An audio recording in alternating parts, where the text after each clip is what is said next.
कि क्या हम अपने हकूक की बात करने से पहले अपने फराइज से आगाह हैं? We are all taking up grievances, उन ग्रीवांसेस के पीछे कहीं पे नारे लगाए जा रहे हैं, कहीं पे आंस भी इकट्ठे किए उठाए जा रहे हैं, and they are all based on हकूक. ये मेरा हक है, ये मेरा हक है, ये मेरा हक है. We can discern these rights also and the genuinity of these grievances बिल्कुल ठीक भी होंगी,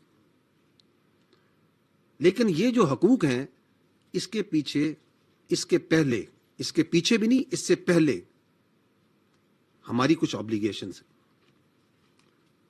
Let me try to put the context in it constitutionally. Article 5 of the Constitution, what does it say? It comes before the Article 8 and beyond, जहां आपके fundamental rights की बात होती है. It reads, loyalty to the state and obedience to Constitution and law. It says, loyalty to the state is the basic duty of every citizen, full stop. Absolute clear. It states, the part 2 states, obedience to the Constitution and law is the inviolable obligation of every citizen wherever he may be.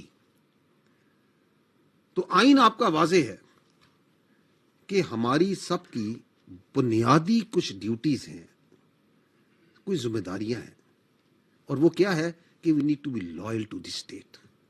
If we are loyal to the state, we are obedient to the Constitution and law, and it is given in the Constitution, so then you can talk about your rights. ये जो paradox है, इस paradox में हमें सबसे पहले अपनी obligations की बात करनी पड़ेगी. फील्ड मार्शल सईद आसिम मुनीर ने चंद दिन पहले इसकी निशानदेही करते हुए नेशनल वर्कशॉप बलूचिस्तान में बड़े वाज़े अंदाज में बात की कि yes, we talk about rights movement. Why don't we talk about the obligations movement? There has to be a movement for the obligation of every citizen, every institution. And what are these obligations? They are very clear, they are very simple. क्या ये obligation नहीं है हर शहरी की कि हमारी पहली, अव्वलीन और आखिरी आइडेंटिटी पाकिस्तानी हो? This is a very clear, very understandable obligation. ना कि हम तरजीह दें अपनी हसबियत को, अपनी फकीयत को, अपनी नस्लियत को, अपनी पंजाबियत को, पख्तूनियत को, बलोचियत को, कश्मीरियत को, सिंधियत को.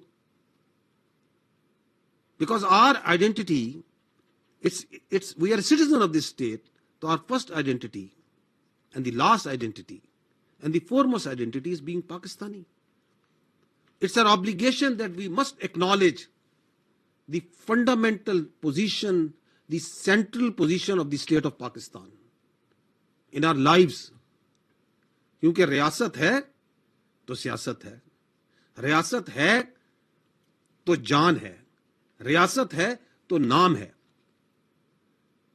ये बड़ी बुनियादी ऑब्लिगेशंस है. Are we really working towards that? Let's think about it, because जब हम इशू की बात करते हैं तो आगे जो मैं बात करूंगा, these are the two fundamental things from which all this security, stability, terrorism, grievances, rights, everything is इन दोनों चीजों से जन्म लेती है. जी नेक्स्ट.